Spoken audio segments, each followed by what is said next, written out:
जय गुरु जी। शुक्राना गुरु जी। जय गुरु जी। संगत जी, गुरु जी के दर्शन कीजिए। अनंतम अनंतम शुक्राना मेरे गुरु जी महाराज का। ओम नमः शिवाय। शिव जी सदा सहाय। ओम नमः शिवाय। गुरु जी सदा सहाय। गुरु जी के चरणों में कोटि कोटि प्रणाम। चलिए संगत जी, आज हम अगला अध्याय पढ़ने जा रहे हैं। रुद्र संहिता प्रथम सृष्टि खंड। ऋषियों के प्रश्न के उत्तर में नारद ब्रह्म संवाद की अवतारणा करते हुए सूत जी का उन्हें नारद मोह का प्रसंग सुनाना। काम विजय के गर्व से युक्त हुए नारद का शिव ब्रह्मा तथा विष्णु के पास जाकर अपने तप का प्रभाव बताना। ओम नमः शिवाय। विश्वद्वस्थलित या दिशु हेम हेतुमेकं गौरीपतिं विधित्वमनतव कृतिं मायाश्रयं विगतमाये मचिन्त्यरूपं बोधस्वरूपमलं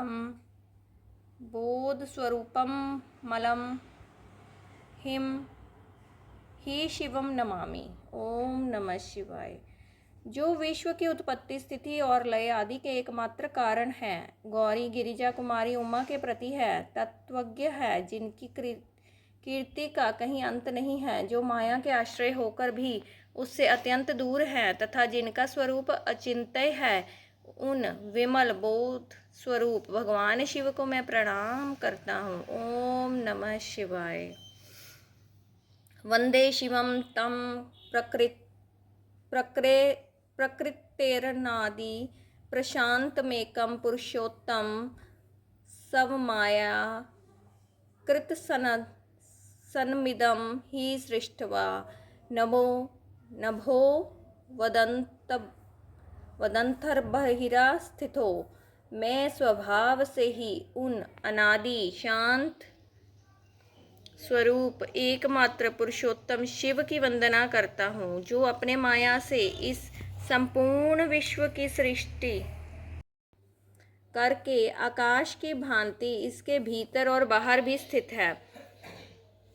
वंदेस्थस्त निजगूढ़ रूपम शिवम स्वत शस्त्र ष्टुमिदं विचिष्टे जगन्ति नित्यं परितो भ्रमन्ति यत् सनिधो चुंबकलोहवतम। जैसे अर्थात जैसे लोहा चुंबक से आकृष्ट होकर उसके पास ही लटकता रहता है, उसी प्रकार ये सारे जगत सदा सब और जिसके आसपास ही भ्रमण करते हैं, जिन्होंने अपने से ही इस प्रपंच को रचने की विधि बताई थी, जो सबके भीतर अंतर्यामी रूप से विराजमान है तथा जिनका अपना स्वरूप अत्यंत गूढ़ है, उन भगवान शिव की मैं सादर वंदना करता हूँ। ओम नमः शिवाय। व्यास जी कहते हैं, जगत के पिता भगवान शिव, जगन माता कल्याणमयी पार्वती तथा उनके पुत्र गणेश जी को नमस्कार करके हम इस पुराण का वर्णन करते हैं। एक समय की बात है, नैमिषारण्य में निवास करने वाले शौनक आदि सभी मुनियों ने उत्तम भक्ति भाव के साथ सूत जी से पूछा। ऋषि बोले, महाभाग सूत जी, विद्वेश्वर संहिता की जो साध्य साधन खंड नाम वाली शुभ एवं उत्तम कथा है, उसे हम लोगों ने सुन लिया। उसका आदि भाग बहुत ही रमणीय है तथा वह शिव भक्तों पर भगवान शिव का वात्सल्य स्नेह प्रकट करने वाली है। विद्वान, अब आप भगवान शिव के परम उत्तम स्वरूप का वर्णन कीजिए, साथ ही शिव और पार्वती के दिव्य चरित्रों का पूर्ण रूप से श्रवण कराइए। हम पूछते हैं, निर्गुण महेश्वर लोक में सगुण रूप से कैसे धारण करते हैं? हम सब ओम नमः शिवाय। हर हर महादेव। लोग विचार करने पर भी शिव के तत्व को नहीं समझ पाते। सृष्टि के पहले भगवान शिव किस प्रकार अपने स्वरूप से स्थित होते हैं, फिर सृष्टि के मध्यकाल में वे भगवान किस तरह क्रीड़ा करते हुए सम्यक व्यवहार बर्ताव करते हैं, और सृष्टि कल्प का अंत होने पर वे महेश्वर देव किस रूप में स्थित रहते हैं। लोक कल्याणकारी शंकर कैसे प्रसन्न होते हैं और प्रसन्न हुए महेश्वर अपने भक्तों तथा दूसरों को कौन सा उत्तम फल प्रदान करते हैं, यह सब हमसे कहिए। हमने सुना है कि भगवान शिव शीघ्र प्रसन्न हो जाते हैं। वे महान दयालु हैं, इसलिए अपने भक्तों का कष्ट नहीं देख सकते। ब्रह्मा, विष्णु और महेश ये 3 देवता शिव के ही अंग से उत्पन्न हुए हैं। उनके प्राकट्य की कथा तथा उनके विशेष चरित्रों का वर्णन कीजिए। प्रभु, आप उमा के आविर्भाव और विवाह की भी कथा कहिए। विशेषता उनके गृहस्थाय धर्म का और अन्य लीलाओं का भी वर्णन कीजिए। निष्पाप सूची, हमारे प्रश्न के उत्तर में आपको ये सब तथा दूसरी बातें भी अवश्य कहनी चाहिए।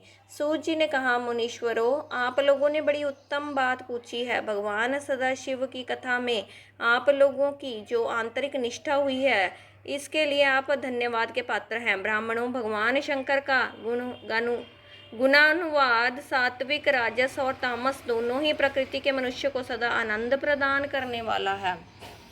पशुओं की हिंसा करने वाले निष्ठुर कसाई के सिवा दूसरा कौन पुरुष उस गुणानुवाद को सुनने से ऊब सकता है। जिनके मन में कोई तृष्णा नहीं है, ऐसे महात्मा पुरुष भगवान शिव के उन गुणों का गान करते हैं, क्योंकि वह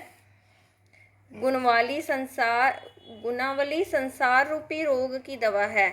मन तथा कानों को प्रिय लगने वाली और संपूर्ण मनोरथों को देने वाली है। ब्राह्मणों, आप लोगों के प्रश्न के अनुसार मैं यथा बुद्धि प्रयत्न पूर्वक शिव लीला का वर्णन करता हूँ। आप आदर पूर्वक सुने। जैसे आप लोग पूछ रहे हैं, उसी प्रकार देवऋषि नारद जी ने शिव रूपी भगवान विष्णु से प्रेरित होकर अपने पिता से पूछा था। अपने पुत्र नारद का प्रश्न सुनकर शिव भक्त ब्रह्मा जी का चित्त प्रसन्न हो गया और वे उन मुनि शिरोमणि को हर्ष प्रदान करते हुए प्रेम पूर्वक भगवान शिव के यश का गान करने लगे। एक समय की बात है, मुनि शिरोमणि विप्र नारद जी ने, जो ब्रह्मा जी के पुत्र हैं, विनीत चित्त होकर तपस्या में मन लगाया। हिमालय पर्वत में कोई एक गुफा थी जो बड़ी शोभा से संपन्न दिखाई देती थी। उसके निकट देव नदी गंगा निरंतर वेग पूर्वक बहती थी। वहाँ एक महान दिव्य आश्रम था जो नाना प्रकार की शोभा से सुशोभित था। दिव्यदर्शी नारद जी तपस्या करने के लिए उसी आश्रम में गए। उस गुफा को देखकर मुनिवर नारद जी बड़े प्रसन्न हुए और सुदीर्घ काल तक वहां तपस्या करते रहे। उनका अंतकरण शुद्ध था। वे दृढ़ता पूर्वक आसन बांधकर मौन प्राणायाम पूर्वक समाधि में स्थित हो गए। ब्राह्मणों, उन्होंने वह समाधि लगाई जिसमें ब्रह्म का साक्षात्कार कराने वाला अहम ब्रह्मास्मि, मैं ब्रह्म हूँ, यह विज्ञान प्रकट होता है। मुनिवर नारद जी जब इस प्रकार तपस्या करने लगे, उस समय यह समाचार पाकर देवराज इंद्र कांप उठे। वे मानसिक संताप से विहल हो गए। ये नारद मुनि मेरा राज्य लेना चाहते हैं। मन ही मन ऐसा सोचकर इंद्र ने उनकी तपस्या में विघ्न डालने के लिए प्रयत्न करने की इच्छा की। उस समय देवराज ने अपने मन से कामदेव का स्मरण किया। स्मरण करते ही कामदेव आ गए। महेंद्र ने उन्हें नारद जी की तपस्या में विघ्न डालने का आदेश दिया।